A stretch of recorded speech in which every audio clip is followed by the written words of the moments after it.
As the mystery of Malaysia Airlines Flight 370, the Boeing 777 bound for Beijing that vanished seemingly without a trace, approaches the 2-week mark, the talking heads of the corporate news networks are becoming increasingly desperate to fill the 24/7 news cycle with meaningless speculation and blather.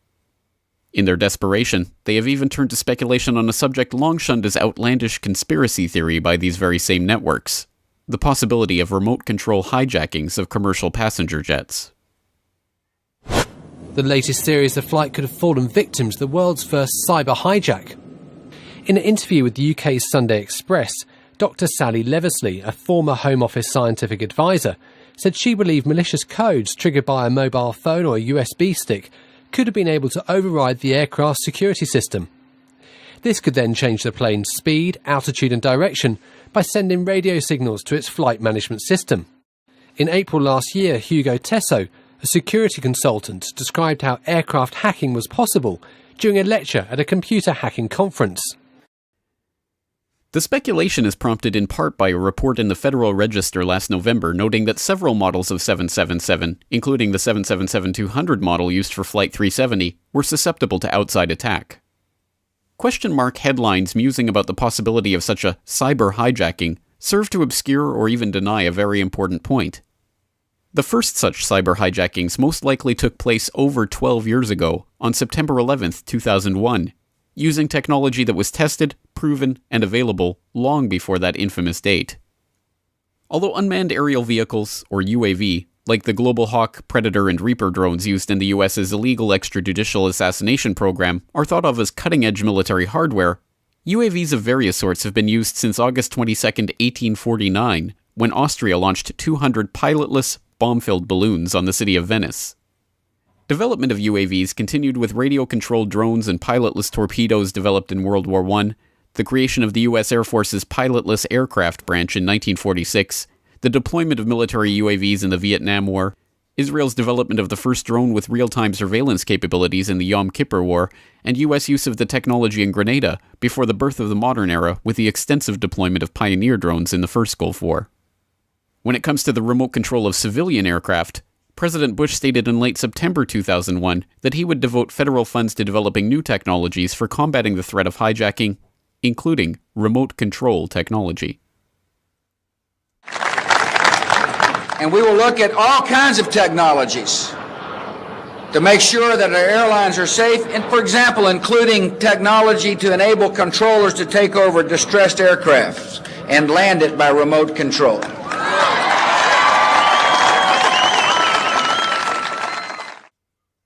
But even at that time, remote control technology had been successfully demonstrated for commercial jetliners for nearly 2 decades.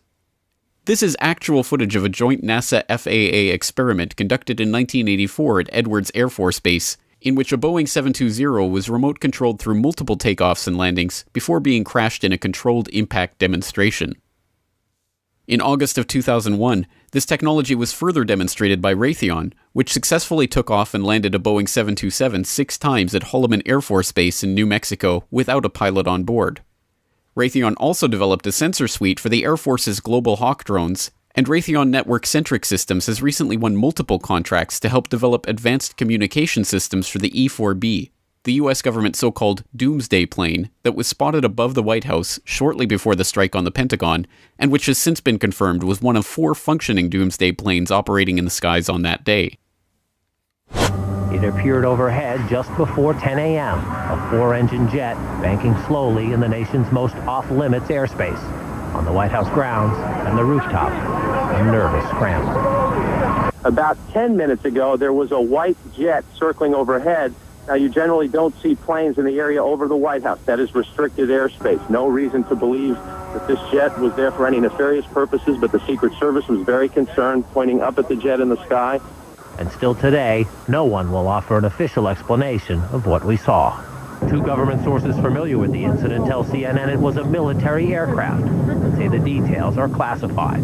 This comparison of the CNN video and an official Air Force photo suggests the mystery plane is among the military's most sensitive aircraft, an Air Force E-4B. Note the flag on the tail, the stripe around the fuselage, and the telltale bubble just behind the 747 cockpit area. Curiously, On 9/11 itself, Raytheon employees with ties to the company's electronic warfare division, including a man described as the company's Dean of Electronic Warfare and multiple senior engineers for electronic systems, were among the listed passengers on each of the 3 planes that hit their targets that day. Raytheon also had an office in WTC-2 on the 91st floor, and despite the fact that there were only 4 survivors from the Twin Towers who were above the impact zone at the time of the plane hits, no Raytheon employees died in the office that day.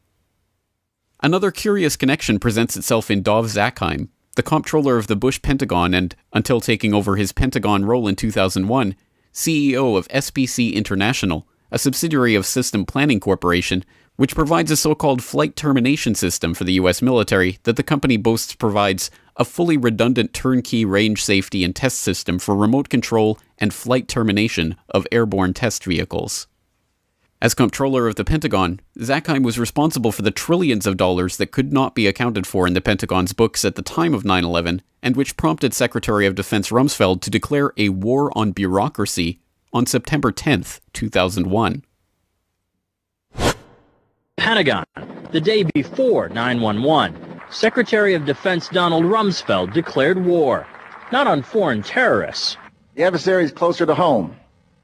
It's the Pentagon bureaucracy. He said money wasted by the military poses a serious threat. In fact, it could be said that it's a matter of life and death. Rumsfeld promised change, but the next day, the world changed. And in the rush to fund the war on terrorism, the war on waste seems to have been forgotten. My 03 budget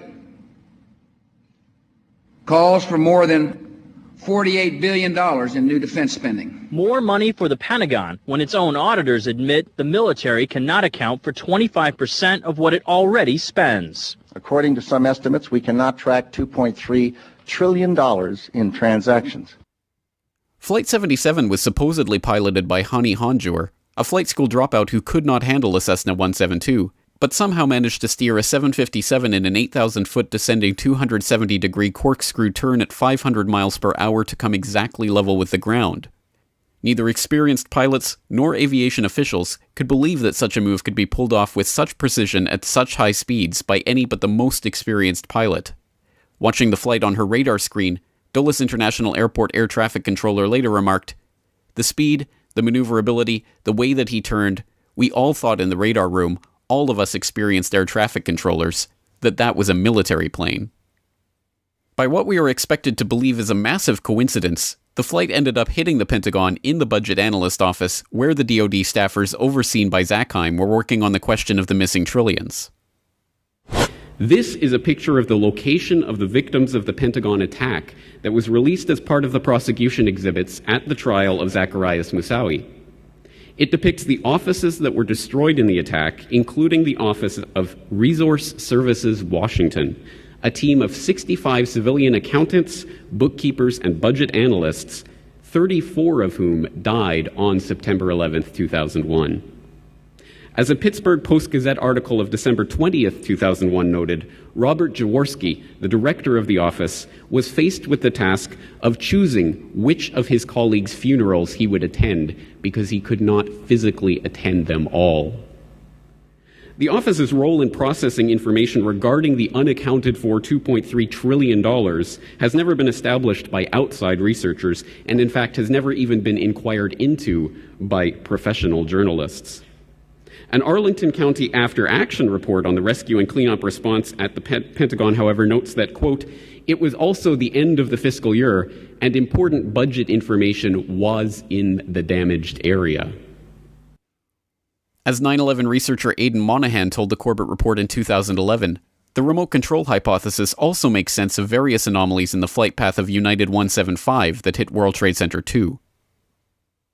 Well, there are many video clips of United Airlines Flight 175 striking World Trade Center Building 2 on September 11. And there was one in particular I noticed when looking around at different clips that captures most of the last 13 seconds of the flight of United 175 as it approached World Trade Center 2. And in fact, it does capture virtually all of the last 8 seconds. And what I noticed during this clip was as the plane approached and the angle of the camera was such that you could actually see the angle of the bank angle of the aircraft with respect to its location, with respect to the building as it was approaching. It just was a very ideal, almost type of shot. And what one can notice is that the plane begins its banked 20-degree turn about 1.5 miles from the building, and without correction would have been able to strike the building from that distance, which is, in my opinion, a rather remarkable feat for an untrained pilot. What it does require is the precise coordination of at least two factors: the selection of a correct bank angle from the given location from where you are making this turn, and also traveling at a rate of 799 feet per second, the initiation of this turn at the precisely correct time.